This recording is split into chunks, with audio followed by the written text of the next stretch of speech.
5 laps of the long circuit, 2.62 kilometres.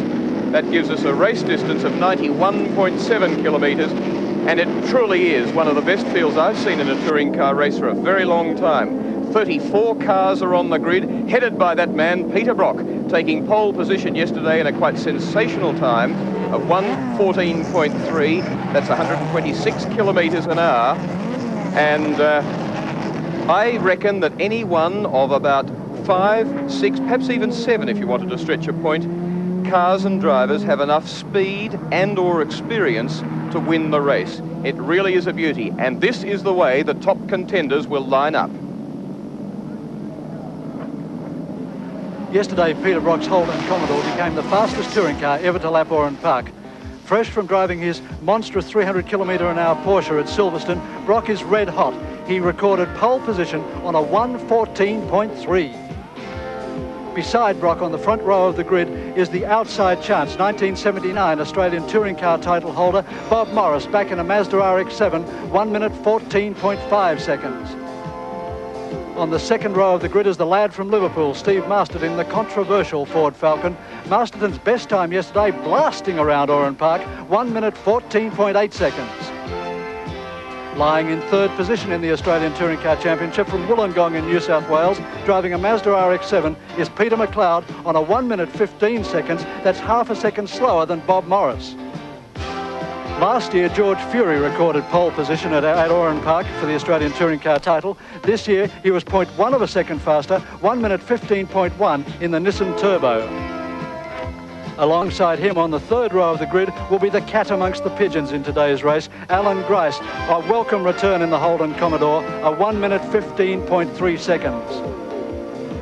On the fourth row of the grid is the man who leads the Australian Touring Car title, Dick Johnson, disappointed yesterday in practice to record only a 1:15.4, but that's still 0.6 of a second under the lap record. Alongside Johnson will be Warren Cullen in the Kmart Commodore, a time only 0.1 of a second slower, 1:15.5 seconds.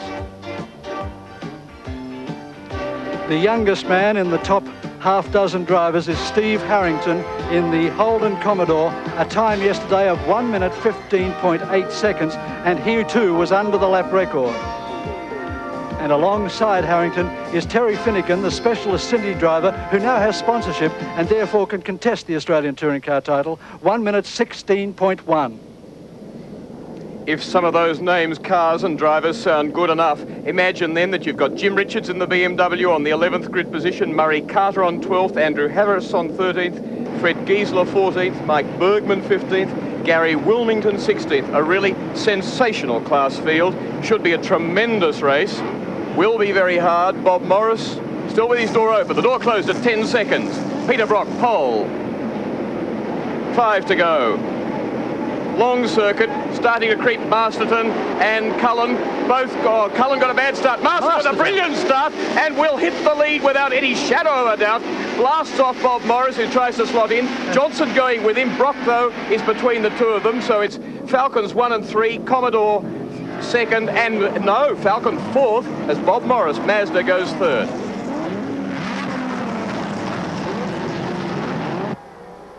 Under the bridge for the first time, Peter Brock comes out of the slipstream. He has to get past Steve Masterton.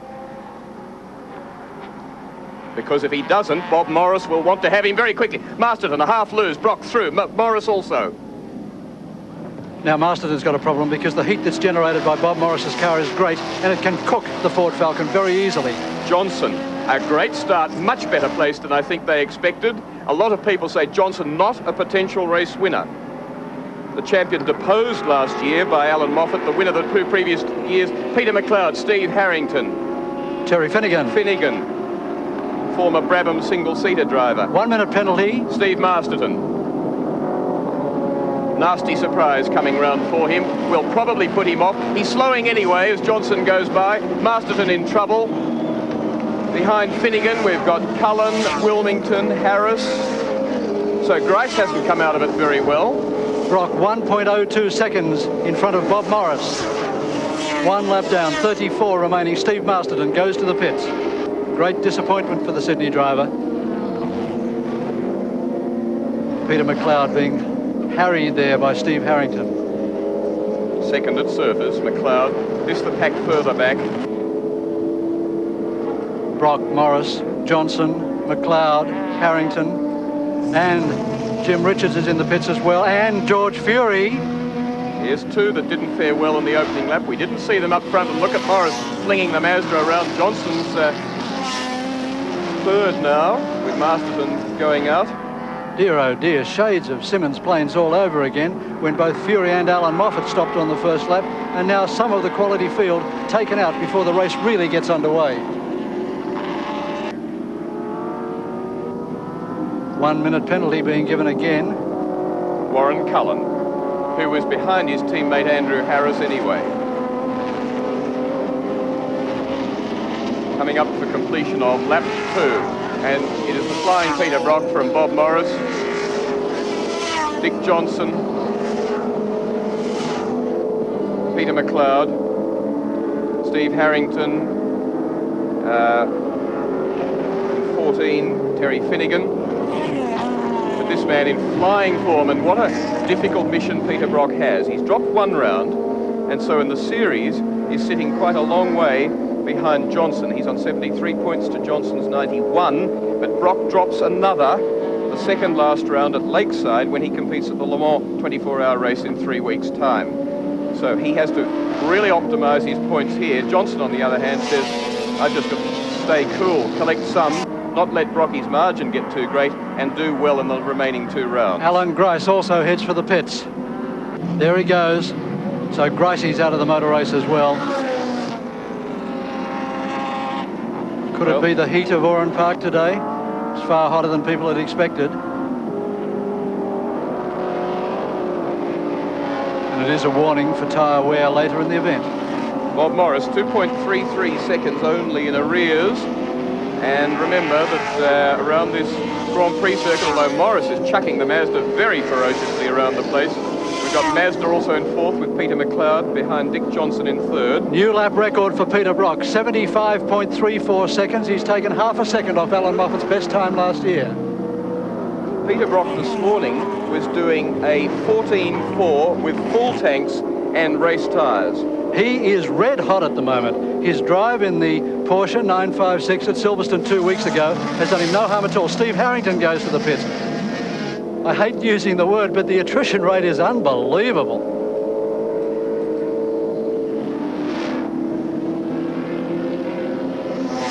It really is amazing that we could lose Alan Grice, George Fury, Jim Richards, Steve Harrington in the opening moments, virtually, of a 92-kilometre race.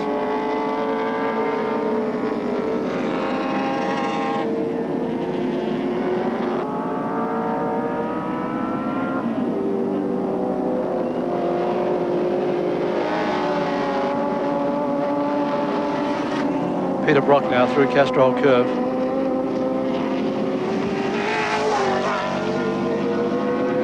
On his fourth lap, about to head out of number 5. Bob Morris falling back behind him. Likewise, Dick Johnson, who's coming under some threat from Peter McLeod in fourth position. Alan Grice is back on the track, but laps down. Yes, but sitting in what looks like 5th place. There's Morris. That's the ex-Barry Jones car. Morris bought it earlier this year when he was approached by some potential sponsors. He was doing a wonderful job with it. There's the dice for third position between Dick Johnson and Peter McLeod. Johnson leading the Australian Touring Car title on 91 points. McLeod in third position on 57 points. McLeod still in points contention if a miracle occurs. And 2 positions worse off than when they were dicing at surface for the lead in both the opening part of the race, but also the latter part. McLeod's fitted a rocket engine to the Mazda RX-7 for this event. And is really hoping for a race win here.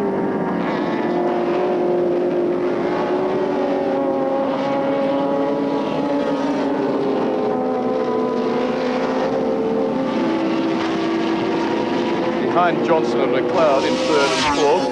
In 5th place is 14, Terry Finnegan. Johnson winding on heaps of oversteer there. That will start to cook the rear tyres pretty quickly and Johnson had better become very much smoother, or he's going to forfeit third position on tyre condition alone. 5th place Finnegan, 6th place number 8 had penalised 1 minute, Warren Cullen. Behind him Gary Wilmington, and then in 18 Murray Carter, and 53 Chris Clearahan, the sports car driver in the ex-Peter McLeod Mazda RX-7. Johnson on the biggest tyres in the event, 19-inch rears. They measure about the same distance across as well. But he's using them up mightily as he tries to hold off Peter McLeod. This is critical to Johnson because he wants as few people as possible between him and Brock. His actual placing doesn't matter so much as long as it's not too far distant from Brock. Brock's lead, 3.3 seconds. Morris is 3.3, and back to Johnson is 3.17.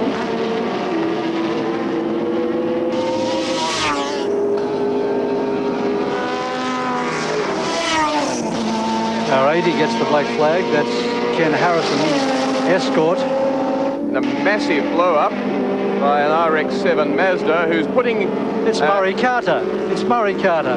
After years of driving Ford Falcons and experiencing all these sort of blow-ups, he's back where he started and he was right on line over the dog leg, so if he's made any oil, that will be treacherous. Bob Morris there going out of picture. Behind him, the dice for third position between Dick Johnson and Peter McLeod. Here comes Carter into the pits. It's like old home week for him, really. He was getting sad without having to work on his engine.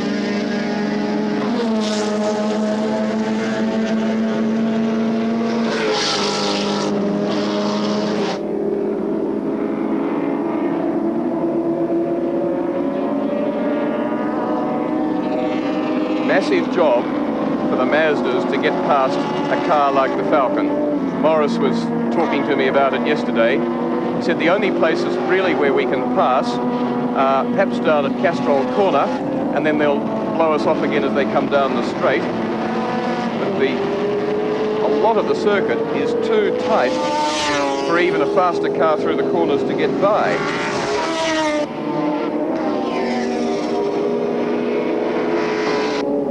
Because not only do they need to get by where they're quicker, but then they need some more section of track that suits their particular cars to enable them to capitalise on the advantage and build a buffer. This is one point, and it's done. Now the grunt from the big Ford Falcon on the way out of the corner. Brock out of the race. Peter Brock pulling out of the motor race, and so his chance of winning a touring car championship just about shot as he pulls off the track. Brock, the leader, the winner in 1980 and in 78 in the championship, and way back in 74 now with missing the round at Lakeside, almost certainly out of the championship. Brock was on his 8th lap. The race leader is Bob Morris, a wildcat, one of the wildcats in the field, because he has done no other touring car championship rounds this year. Johnson now looking to be beautifully placed and will be much less concerned about Peter McLeod now than he was a lap ago. And now McLeod has the potential for victory. Morris has an Achilles heel in this motor car. His gearbox is a standard gearbox, and look underneath Murray Carter's car there, the oil leaking from underneath the front of it. And that rotary is certainly not rotating at the moment. So let's recap on the race order. With 8 laps completed, they're out on their 9th in this 35-lap race. There's Brocky walking away. And he's got a sponsorship cap in the car. Now that's real professionalism. Mind you, he intended using it for something else. Yes, you could take it as some degree of pessimism as well. But on their 9th lap now, it is this man, Bob Morris, in the Mazda RX-7 ex-Barry Jones from Peter McLeod, another Mazda, Dick Johnson Ford Falcon, Terry Finnegan Holden Commodore, number 8 Warren Cullen, penalised a minute, so further back Gary Wilmington, the man who was involved in the Moffat incident at Surfers Paradise. Then in 53, Chris Clearahan, and in 33, Mike Bergman, as we see another of the one of the Kmart cars, Andrew Harris, pulling off.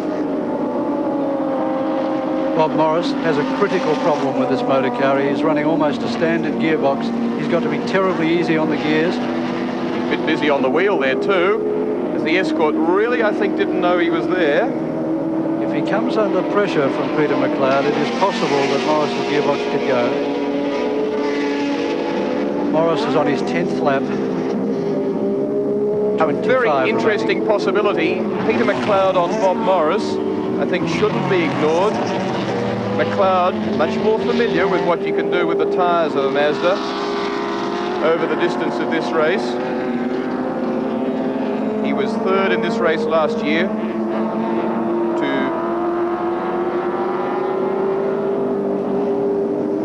third in the Endurance Championship here last year to George Fury and Dick Johnson.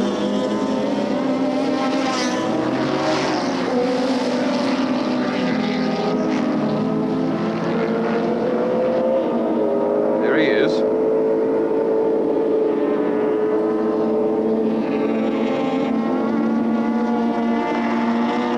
And the gap from Morris back to McLeod is 2.77 seconds. There's McLeod. You saw Morris go through a picture just a moment ago.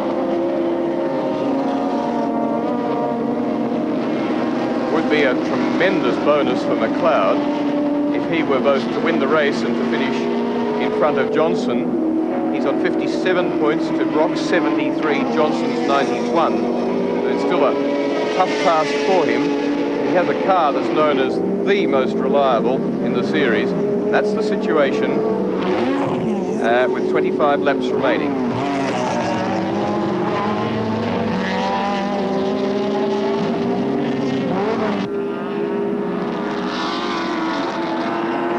And McLeod fairly certainly catching Morris, who's put in an electric spurt early on.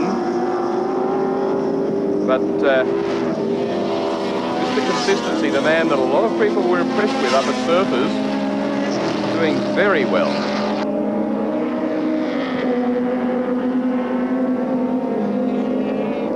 That's the best race he's driven so far since starting racing in 1980, Peter McLeod. The Surfers looked very definitely a potential race winner. So for that matter did John Harvey and Alan Moffat, and of course the eventual winner Dick Johnson.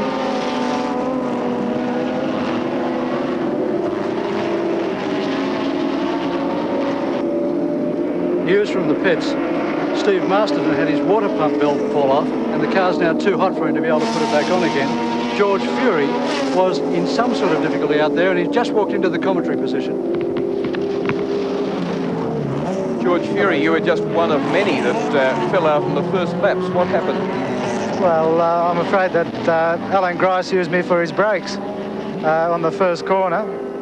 I had the inside running, and he just seemed to come up 20 miles an hour too fast and hit you in the side or the rear? Hit me in the side. Yeah. And what damage did he do? Well, he broke my left-hand tyre rod, and I had no steering on one wheel, so we had to put it away. George, that's the sort of luck you really can do without. After pulling out of the last round at Surfers, doing a lot of development work, how was the car shaping for this weekend? Well, I thought today we were going to go very well. We had some quite fast times at warm-up this morning, and I was sure that we had a good chance in the race. You were fastest qualifier here last year, and you won the Endurance Championship round here. Is it a circuit that suits your car? I guess so. I like it here personally, and it does suit a smaller car because it's a fairly tight circuit. I was really looking forward to a good race for a change. And do you know what happened to the other cars, to the Jim Richards BMW? No, I don't know about Jim, but Masterton dropped a fan belt of some sort, and he had water problems. Well, very bad luck, George Fury. You had enough troubles earlier in the year getting the car right. A lot of work's been put in since Wanneroo with dropping the Surfers round, and the disappointment, I imagine, of dropping out of this one through no fault of your car, the car yourself. I mean, this is motor racing, and we've all got to put up with it to some degree, but you can't help the disappointment. What about Lakeside then, 3 weeks Well, in? we'll be there, and we hope to. That'll be my first run at Lakeside, and I hope that we can do well there. Look forward to seeing you. Thanks.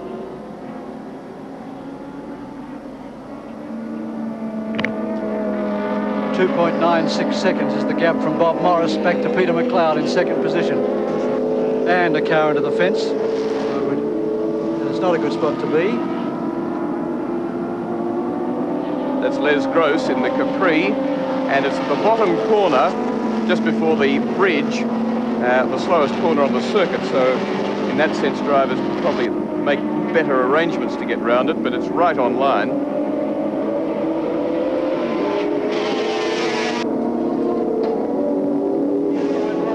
And that's the man who got the black flag a little while ago, and he's involved in some dispute with the organisers.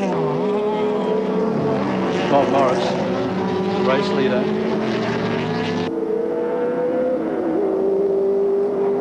And he's a happy man. And he's slightly opening his advantage on Peter McLeod out to just over 3 seconds now. He's maintaining it very well, Morris. His last appearance here, believe it or not, it's hard to imagine of a man that's running so well. We look at 39, John Bundy's Mazda RX-7 coming into the pits with problems. The last time Bob Morris ran here was when he debuted in the Seiko team with Alan Jones, drove the Falcon that Alan Jones didn't like, and won the endurance round here. Prior to that, he hadn't done very much for a couple of years. He really, in a consistency sense, has been out of motor racing for nearly 4 years. But has always been a very quick driver, and of course was Australian touring car champion in 1979. Has the ability to dial himself straight back into action again as well. And Bathurst winner, of course, in 1976. The one man who's not here this weekend is Alan Moffat, who was injured after crashing at Surfers Paradise 2 weekends ago. His team manager is with us at the moment, Alan Horsley. Alan, how is Alan Moffat? Very good. Naturally, he's still pretty sore, but it looks like about another 6 weeks before he'll have his arm out of plaster. So, how long after that before he's fit? Well, I'm not too sure, Will. I believe that he'll need a fair bit of exercise on the hand before he can get back into the car. The major part of the car, of course, a write-off. What can be scavenged from it? Very little, really. It was a fairly substantial stump that we hit there, and very little of it is can be salvaged. So when do you expect your next appearance? Well, as I said, I really can't tell you at the moment until Alan's out of plaster and we know how his hand is. Well, very bad luck, because Alan Moffat is an absolutely 100% effort man in terms of touring car racing, well, motor racing generally. Speaking of effort, his absence greatly missed here. Speaking of effort, coming under a lot of threat at the moment. Presence greatly missed. Coming under a lot of threat at the moment is Dick Johnson from Alan Grice, who's more than a lap down, but seemingly unaware of the fact that he's a midfield runner now.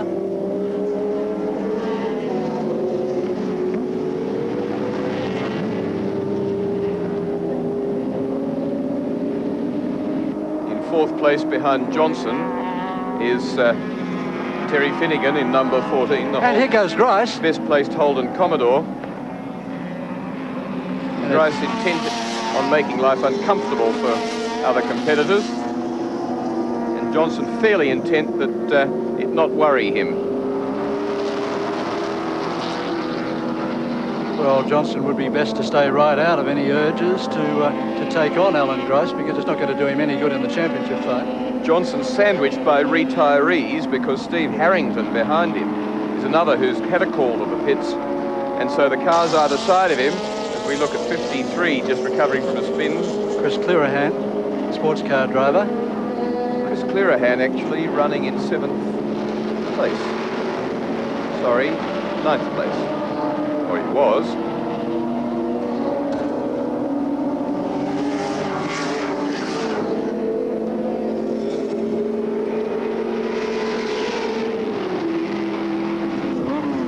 Completed, and now on their 17th for the race leader, Bob Morris, Mazda RX-7 number 10, followed by Peter McLeod, Mazda RX-7. They're the leading pair. Number 50, Dick Johnson's third in Falcon number 17. Fourth, Terry Finnegan, Repco Accessories, Holden Commodore number 14. Fifth is number 8, Warren Cullen, but penalised a minute. And sixth, Gary Wilmington, Falcon number 11. 2.32 seconds is the gap between first and second position. So McLeod again starting to close up. As Craig Harris comes into the pits in the Brian Burt Ford Capri.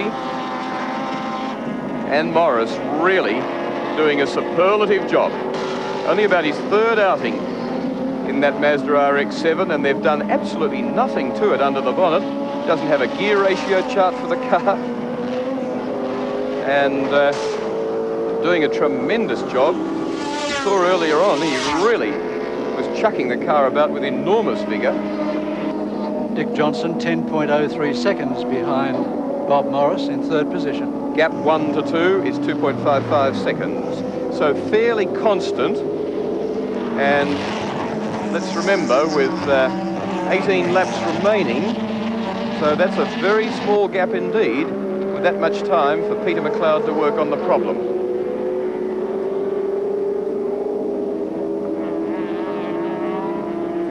Bob Morris running Avons, Peter McLeod also running Avons, Dick Johnson, of course, on Dunlops.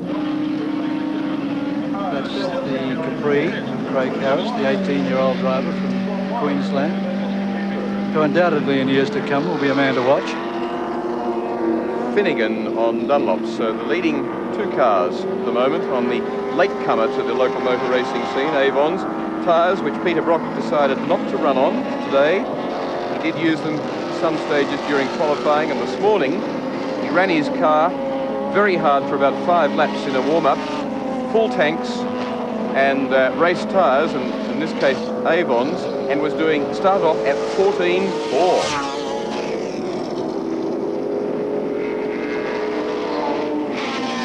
Morris really working his car, as indeed he should, with McLeod posing the threat that he does. He just cannot relax. McLeod. This is the gap.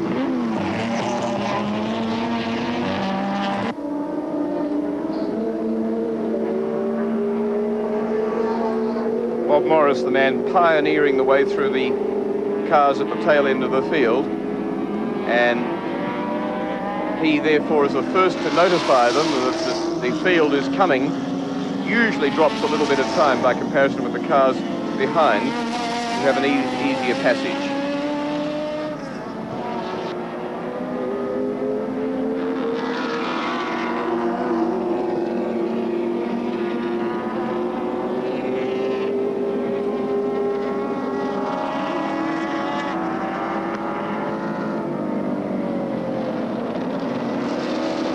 Big crowd here at Oran Park today for the 5th round of the Australian Touring Car Championship, an event which on paper had so much promise.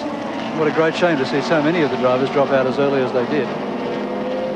McLeod falling out to about 2.7 seconds behind Morris, who's sloping along at 79.03 seconds that lap, which is more than 3 seconds outside the new lap record held by Peter Brock.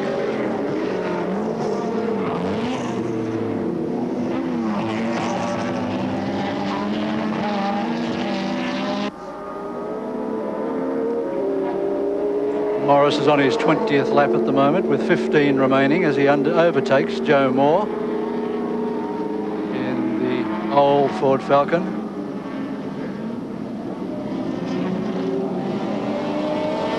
McLeod, a more urgent means of getting through the traffic. Must be careful not to pass there under the yellow flags for that car in the safety fence. BMW back out on the track again, Jim Richards.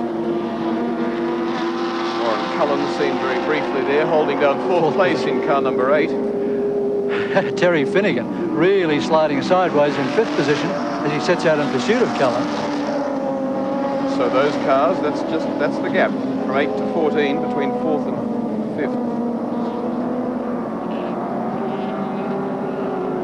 And to say that Finnegan's tyres have gone off is something of an understatement as he slides about.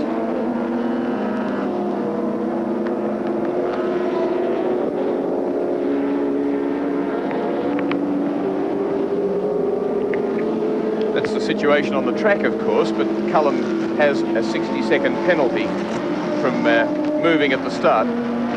So effectively is probably behind, certainly 5th behind Finnegan, if not behind Gary Wilmington. I think Wilmington would have him covered.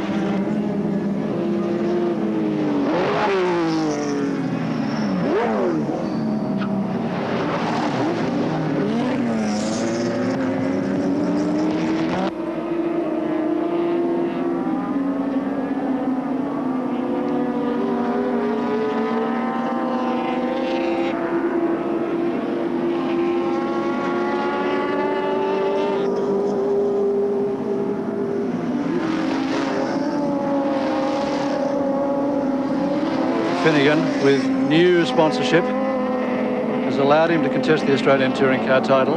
Bob Morris in the lead.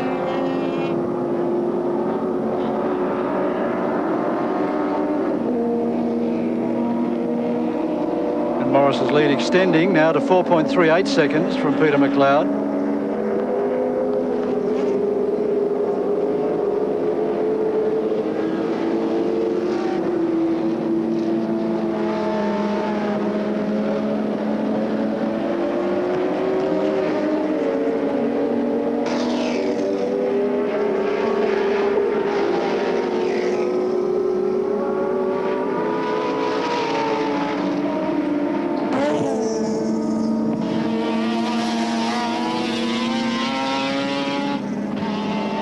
Morris over the top. It's at this point of the race that a driver starts to assess just about everything that's going on in the motor car. Morris will be feeling out the tyres to see just what sort of grip they have got remaining. He'll be looking after the gearbox, and I tell you what, he is not mucking about. Quite a fast exit to that corner. And he opens up to 5.55 seconds in front of Peter McLeod, and his tyres are going off. That is, Morris's are.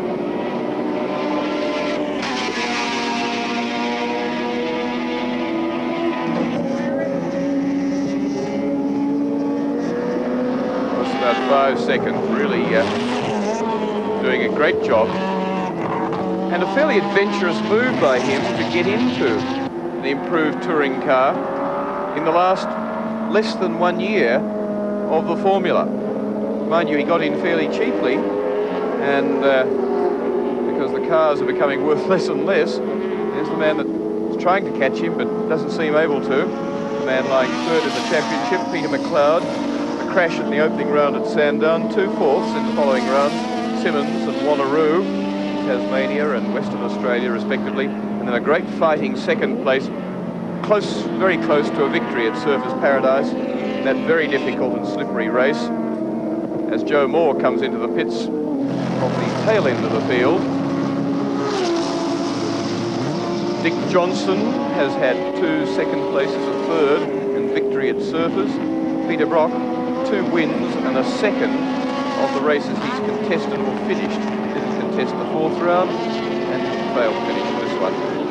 Interesting, though, that the drivers, while they contest 7 rounds of the Australian Touring Car title, must drop 1 round. Now, Johnson so far has finished better, 3rd or better, in every race he's contested. If you drop his 3rd place points, 20 points, which are the worst that he's achieved so far, he drops to 71 points. If he picks up 3rd today, that takes him to 91 points in the title. And if Peter McLeod finishes 2nd, he'll take 80 points. So on corrected points, there'll be just 11 points between Dick Johnson and Peter McLeod. That's theoretical, of course, because anything can happen to Dick Johnson in the 2 remaining rounds, and he may get to drop a worse round than a 3rd place. McLeod, of course, didn't finish the 1st round of the title at Sandown in Victoria when he was taken off the track on the opening corner by Andrew Harris in the Kmart Commodore, when Harris used the back of McLeod's car as a braking marker.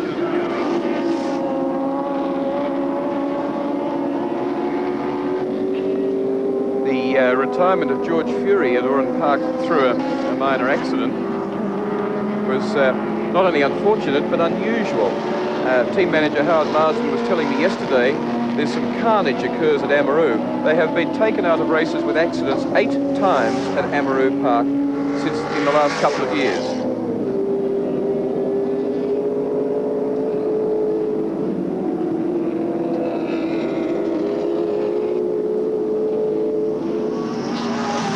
big kitten, I think, to get the bonnet of Brian Walwell's Ford Escort open. As we look at second place, McLeod. What can he do? 11 laps remain. 24 have been covered. They're on their 25th. Dick Johnson, incidentally, is 27.24 seconds ahead of Terry Finnegan in 4th position. So Dick is under no threat whatsoever. Takes certain 3rd place points and must at this moment be relying purely on a problem with one of the 2 leading cars to be able to move up 1 place, because he is, again, certainly no threat to Peter McLeod at this stage. Johnson's been unhappy with his effort all week. His fastest times were recorded on Thursday, and he's been going backwards ever since, and can't work out why. His brains trust, Wayne Eckersley, the former Alan Jones mechanic, and George Shepherd, the former Holden dealer team rallyman, have been searching desperately for the solution to Johnson's problems, but to no avail. 5.92 seconds, the gap from that man forward to the race leader, and his lead over 3rd place, or margin, 8.75 seconds. So the buffer 5.9 seconds behind Bob Morris. Another situation with 10 laps remaining, 26 kilometres remaining, round 5 of this Australian Touring Car Championship, the last year for cars in their present, very highly modified configuration.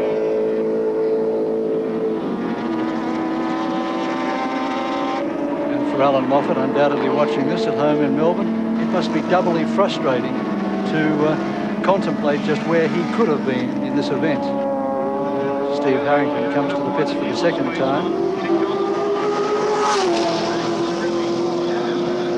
Unusually, with this Group C coming to an end at the end of this year, the Harrington team announced yesterday that they would build a brand new car for the James Hardy 1000 at Bathurst to be driven by Harrington and Alan Grice. One wonders what they'll do with it a month later when the category comes to an end. Adventurous Bob Morris, 6.6 seconds now in the lead over Peter McLeod. Steve Harrington comes out of the Roadways car.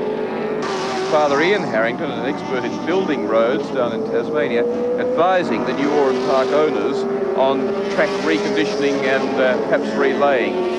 Undoubtedly it can do with it. The new owners are here today in force, having a look at their acquisition, which they take over on June the 1st.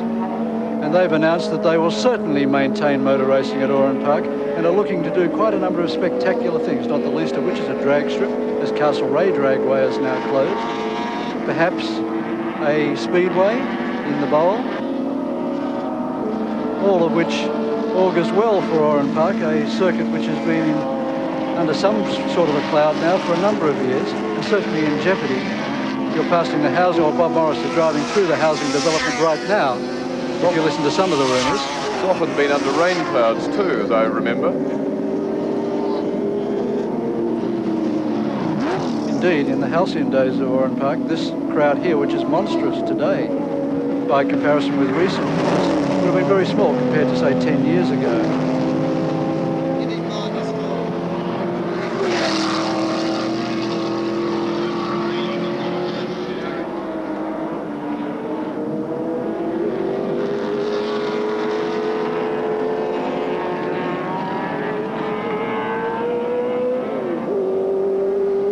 Alan Grice there, the man that George Fury says hit him, put him out by breaking a tie rod. 3rd place, Dick Johnson, the Falcon, number 17, the leader in the Touring Car Championship. 4th place, still on the road, is Cullen, but behind Terry Finnegan, who's running 5th on the road. And then Gary Wilmington behind Wilmington is in 33, Mike Bergman. Then follows in 88, Fred Giesler, 26, Bill O'Brien, 53, is Chris Clearahan, 47, Dean Lindstrom in a Mazda RX-7. 6.74 seconds is the gap from Bob Morris back to Peter McLeod.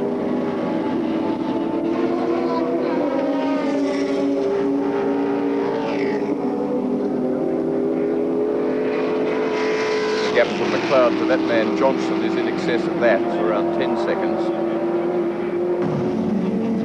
Although Johnson is going to miss out on maximum 25 points for he could have got for a win.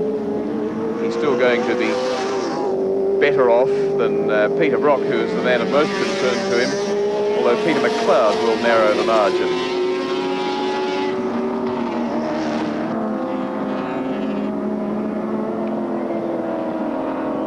Among the front runners, Johnson, one of few that have completed so far all rounds. Another one, Warren Cullen. And I think they are the only two, in fact. They're the only two in the first 4 rounds that have got points in every round. Dick Johnson and Warren Cullen.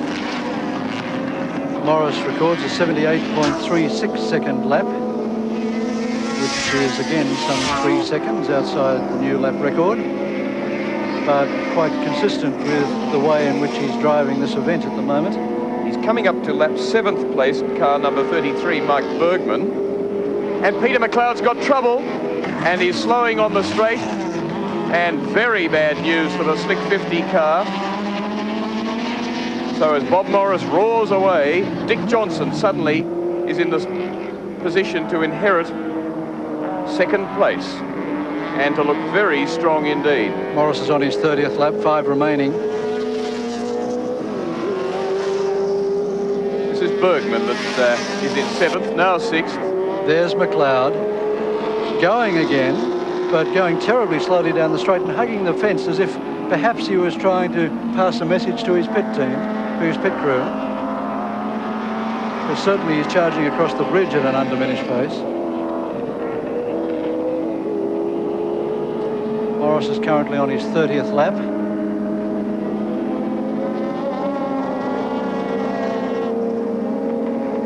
Well, perhaps that was only a temporary fault, but McLeod went very slowly out of Castrol Corner, jammed in gear. He dropped back 11.1 seconds behind Morris and is now just 4.7 seconds in front of Dick Johnson. So if it jams in gear again, or he has a problem, Johnson's there waiting to take over 2nd position. 11.5, as you say, behind the race leader, Morris. There's Johnson looming in the background. So the story of the jammed gearboxes, in fact, falls not in favour of Peter McLeod. It was Bob Morris who was supposed to be in jeopardy in that regard. And there's Johnson now. He can see McLeod in front of him. It's worth 3 points if he can overtake him.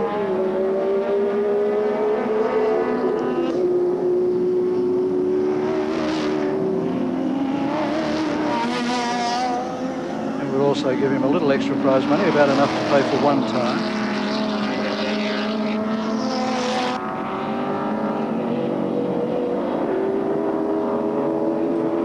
Gap back to Johnson in 3rd. Is that enough perhaps to tantalise Johnson to try and pick him up? I think you'll have to rely on more problems from McLeod. 3.7 seconds the gap. McLeod back to Johnson. Johnson clipping the side of the exit of the corner there. He's trying to put a lap on him this time round.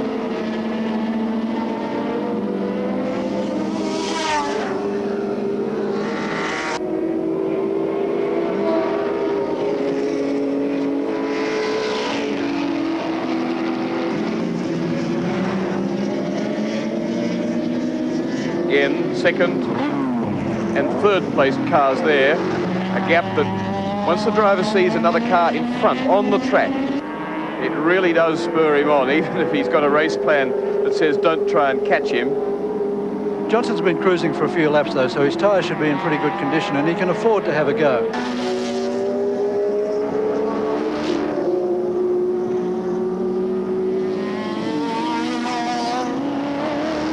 Using the grunt of the big Ford Falcon out of the slowest corner on the track. More torque than half of the Mazdas in the field put together. Interesting point to contemplate is whether Morris's performance here today, perhaps a win, might entice him and his sponsor to contest the remaining rounds of the championship, to go to Lakeside 3 weeks hence and to Adelaide 2 weeks after that. Johnson telling a slow car to get out of the way then. definitely chasing the Slick 50 Mazda. And Morris, the race leader, has now lapped Gary Wilmington in 6th place. So only 4 cars unlapped by the flying green and white car number 10. Johnson pulls a lap of 78.17 seconds. Lapped car behind Dick Johnson.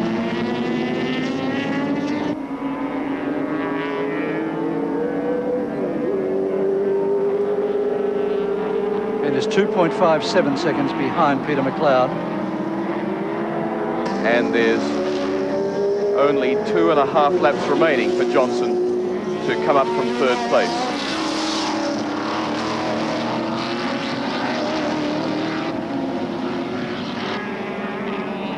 Pretty comfortable for McLeod, really, but the Ford fans in the spectator areas are going wild for Johnson.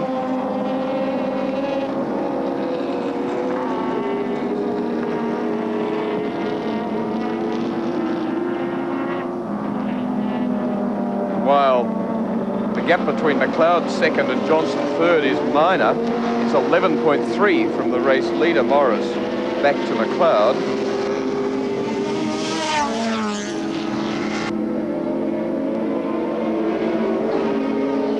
McLeod to Johnson, though, is 2.34 seconds.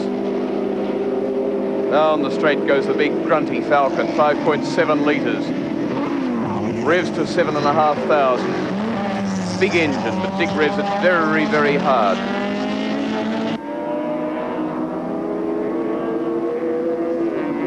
And does appear to be pulling ground on McLeod. Certainly would love to come up into 2nd place, to make it 3 2nd places, 1 win, 1 third. Less than 2 laps remaining, and Johnson is really trying.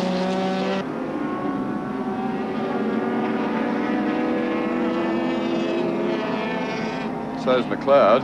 He knows he's in some jeopardy. 1.8 seconds.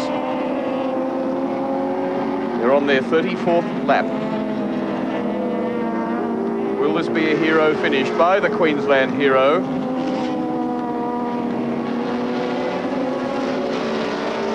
As Morris completes 34 and is on his final.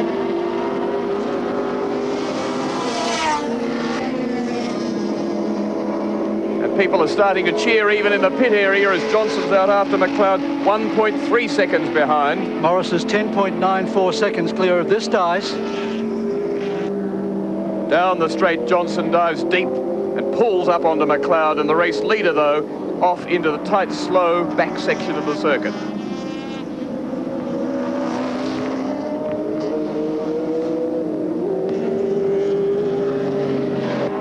There they are.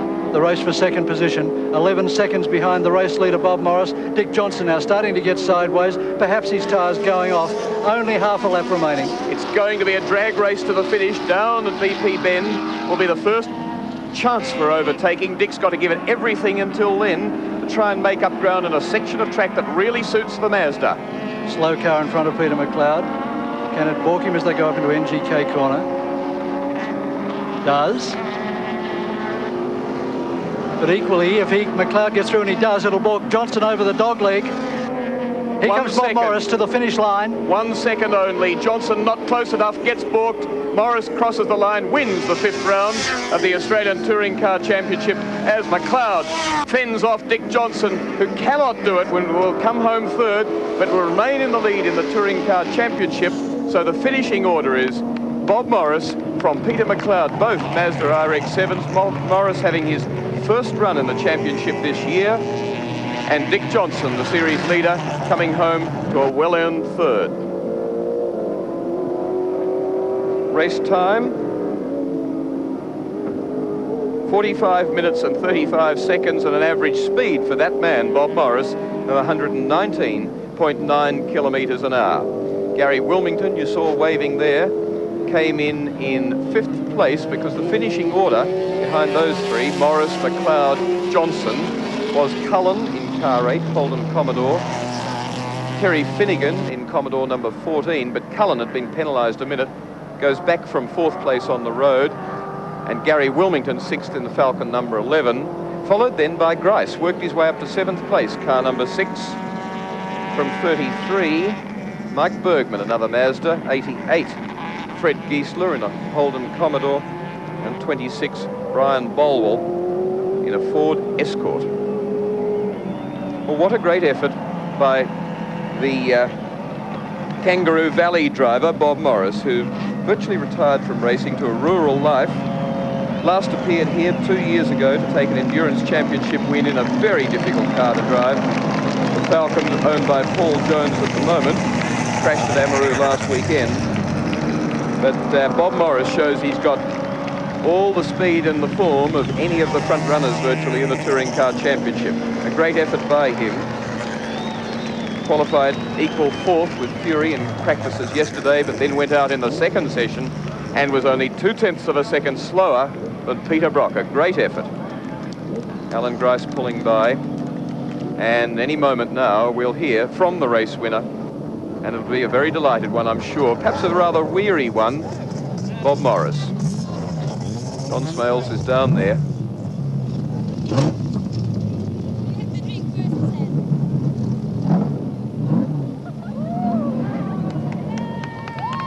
Bob Morris, congratulations. A long time between drinks. Thank you. How does it feel?